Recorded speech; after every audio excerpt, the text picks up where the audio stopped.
ಸಚಿವರು ಕಣ್ತೆರೆದು ನೋಡಬೇಕಾದ ಸುದ್ದಿ ಇದು. ಪೊಲೀಸ್ ಇಲಾಖೆಗೆ ಗೃಹ ಇಲಾಖೆ ಇಟ್ಟುಕೊಂಡಿರುವಂತಹ ಗೌರವ ಮತ್ತು ಮರ್ಯಾದೆಯನ್ನ ಫ್ರೀಡಂ ಟಿವಿ ಜನರ ಮುಂದೆ ಇಡ್ತಾ ಇದೆ. ಎಸ್, ಗೃಹ ಸಚಿವರೇ, ಕಣ್ತೆರೆದು ಕೇಳಬೇಕು ಅಥವಾ ನೋಡಬೇಕು, ಕಿವಿ ಅರಳಿಸಿ ಕೇಳಬೇಕು, ಕಣ್ತೆರೆದು ನೋಡಬೇಕು ಈ ಸುದ್ದಿಯನ್ನ, ಈ ಸ್ಟೋರಿಯನ್ನ. ಪೊಲೀಸ್ ಇಲಾಖೆ ಮೇಲೆ ನೀವು ಇಟ್ಟುಕೊಂಡಿರುವಂತಹ ಗೌರವವನ್ನ ಫ್ರೀಡಂ ಟಿವಿ ಜನರ ಮುಂದೆ ಇಡ್ತಾ ಇದೆ. ಇದು ನಿಮ್ಮ ಫ್ರೀಡಂ ಟಿವಿಯಲ್ಲಿ ಮಾತ್ರ.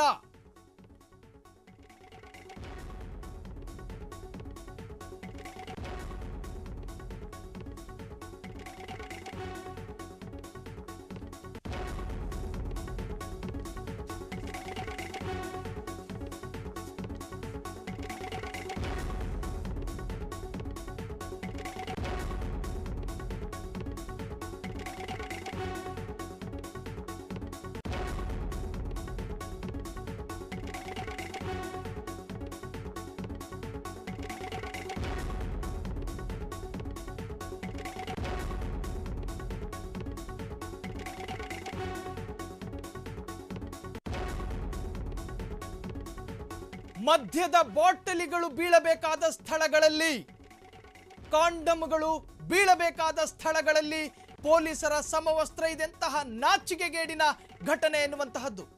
ಸಚಿವರ ಅಧಿಕೃತ ಕಟ್ಟಡದ ಮುಂದೆ ಕಸದ ರಾಶಿಯಲ್ಲಿ ಪೊಲೀಸ್ ಅಧಿಕಾರಿಗಳ ಸಮವಸ್ತ್ರ. ನಾಚಿಕೆಯಾಗಬೇಕು. ಗೃಹ ಇಲಾಖೆ ಏನು ಮಾಡ್ತಾ ಇದೆ? ಪೊಲೀಸ್ ಉನ್ನತ ಅಧಿಕಾರಿಗಳು ಈ ಬಗ್ಗೆ ಪ್ರಶ್ನೆ ಮಾಡಲೇಬೇಕಾದ, ಪೊಲೀಸರ ಸ್ವಾಭಿಮಾನಕ್ಕೆ ಧಕ್ಕೆ ತರುವಂತಹ ಘಟನೆ ಇದು. ಪೊಲೀಸರ ಸಮವಸ್ತ್ರಗಳು ಮದ್ಯದ ಬಾಟಲ್ಗಳ ನಡುವೆ ಬಿದ್ದು ಹೊರಳಾಡ್ತಾ ಇದೆ. ಇದು ಸಾಮಾನ್ಯನ ಮನೆ ಮುಂದೆ ಅಲ್ಲ, ಇದು ಸಚಿವರ ನಿವಾಸದ ಎದುರು ಇರುವಂತಹ ಹೊಂಡದಲ್ಲಿ ಪೊಲೀಸ್ ಸಮವಸ್ತ್ರಗಳು. ನೀವು ದೃಶ್ಯಗಳನ್ನು ಗಮನಿಸ್ತಾ ಇರಬಹುದು. ಕಸದ ರಾಶಿಯ ಮಧ್ಯೆ ಪೊಲೀಸ್ ಪೇದೆಗಳ ಟೋಪಿಗಳು ಬಿದ್ದಿರತಕ್ಕಂತಹದ್ದು.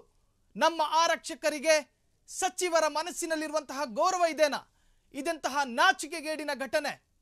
ಪೊಲೀಸ್ ಸಮವಸ್ತ್ರಗಳನ್ನ ಬೇಕಾಬಿಟ್ಟಿ ಕಂಡಲ್ಲಿ ಬಿಸಾಕುವಂತಹದ್ದು. 10 ಪೊಲೀಸ್ ಪೇದೆಗಳ ಟೋಪಿಗಳು, ಸಮವಸ್ತ್ರಗಳು ಕಸದ ರಾಶಿಯಲ್ಲಿ ಬಿದ್ದು ಹೊರಳಾಡ್ತಾ ಇದೆ. ಪೊಲೀಸ್ ಅಧಿಕಾರಿಗಳು ಕೇಳಲೇಬೇಕಾದಂತಹ ಪ್ರಶ್ನೆ ಇದು. ಪೊಲೀಸ್ ಇಲಾಖೆಯ ಮೇಲೆ ಎಷ್ಟರ ಮಟ್ಟಿಗೆ ಗೌರವವಿದೆ ಎನ್ನುವಂತಹದ್ದು. ರೇಸ್ ಕೋರ್ಸ್ ರಸ್ತೆಯ ಸಚಿವರುಗಳ ಅಧಿಕೃತ ನಿವಾಸದ ಬಳಿ ಇದೆಂತಹ ನಾಚಿಕೆಗೇಡಿನ ಘಟನೆ ಎನ್ನುವಂತಹದ್ದು. ಬಿದ್ದು ನಾರ್ತಿದೆ ಕಸದ ರಾಶಿಯಲ್ಲಿ ಪೊಲೀಸರ ಸಮವಸ್ತ್ರ. ನಮ್ಮ ರಾಜ್ಯದ ಜನತೆಯ ರಕ್ಷಣೆಗೋಸ್ಕರ ಇರುವಂತಹ ಮೀಸಲು ಪಡೆ ಅಥವಾ ಆರಕ್ಷಕ ಪೇದೆಗಳು, ಅವರ ಸಮವಸ್ತ್ರಗಳಿಗೆ ಸಚಿವರು ಇಟ್ಟುಕೊಂಡಂತಹ ಗೌರವ ಮತ್ತು ಮರ್ಯಾದೆ ಈ ದೃಶ್ಯದಲ್ಲಿ ಜನರಿಗೆ ಸ್ಪಷ್ಟವಾಗಿ ಅರ್ಥವಾಗುತ್ತೆ. ಮಾನ್ಯ ಗೃಹ ಸಚಿವರೇ, ಸುಮ್ಮನಾಗಬೇಡಿ, ಮೌನರಾಗಬೇಡಿ, ಮಕ್ಕಳಾಟಿಕೆ ಅಂತ ಹೇಳಲೇಬೇಡಿ. ಇದು ಆರಕ್ಷಕ ಪೇದೆಗಳ ಮೇಲೆ, ಆರಕ್ಷಕರ ಸಮವಸ್ತ್ರಗಳ ಮೇಲೆ ಸಚಿವರುಗಳು ಇಟ್ಟುಕೊಂಡಂತಹ ಮರ್ಯಾದೆಯನ್ನ ಈ ರೀತಿಯ ದೃಶ್ಯಗಳಲ್ಲಿ ನಾವು ನಿಮಗೆ ತೋರಿಸ್ತಾ ಇದ್ದೀವಿ. ರಸ್ತೆ ಬದಿಯಲ್ಲಿ ಮದ್ಯದ ಬಾಟಲ್ಗಳ ಮಧ್ಯೆ ಪೇದೆಗಳ ಟೋಪಿಗಳು.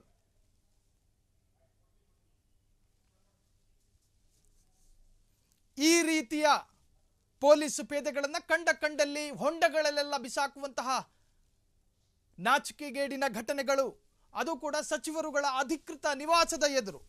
ಇದೆಂತಹ ಅವಸ್ಥೆ ಎನ್ನುವಂತಹ ಪ್ರಶ್ನೆ. ಮಾನ್ಯ ಗೃಹ ಸಚಿವರೇ ಹಾಗೂ ಪೊಲೀಸ್ ಇಲಾಖೆ ನೋಡಲೇಬೇಕಾದಂತಹ ಸ್ಟೋರಿ ಇದು. ವಿಶೇಷ ದಿನವಾದಂತಹ ಇವತ್ತಿನ ದಿನ ಪೊಲೀಸ್ ಅಧಿಕಾರಿಗಳ ಸಮವಸ್ತ್ರಗಳು ಕಸದ ತೊಟ್ಟಿಯಲ್ಲಿ ಪತ್ತೆಯಾಗುತ್ತೆ ಅನ್ನೋದಾದ್ರೆ ಏನಿದರ ಅರ್ಥ? ರೇಸ್ ಕೋರ್ಸ್ ರಸ್ತೆಯ ಸಚಿವರುಗಳ ಅಧಿಕೃತ ನಿವಾಸದ ಬಳಿ, ಇದು ಸಾಮಾನ್ಯ ವ್ಯಕ್ತಿಯ ಮನೆ ಮುಂದೆ ಅಲ್ಲ, ಇದು ಜವಾಬ್ದಾರಿಯುತ ಸ್ಥಾನದಲ್ಲಿರುವಂತಹ ಸಚಿವರುಗಳ ಅಧಿಕೃತ ನಿವಾಸದ ಎದುರು ಈ ರೀತಿಯ ದೃಶ್ಯಗಳು. ಈ ರೀತಿಯ ದೃಶ್ಯಗಳು ಯಾವ ಸಂದೇಶಗಳನ್ನು ಕೊಡ್ತಾ ಇದೆ ಜನರಿಗೆ, ಸಮಾಜಕ್ಕೆ ಯಾವ ರೀತಿಯ ಸಂದೇಶ ಹೋಗುತ್ತೆ ಎನ್ನುವಂತಹದ್ರ ಬಗ್ಗೆಯೂ ಕೂಡ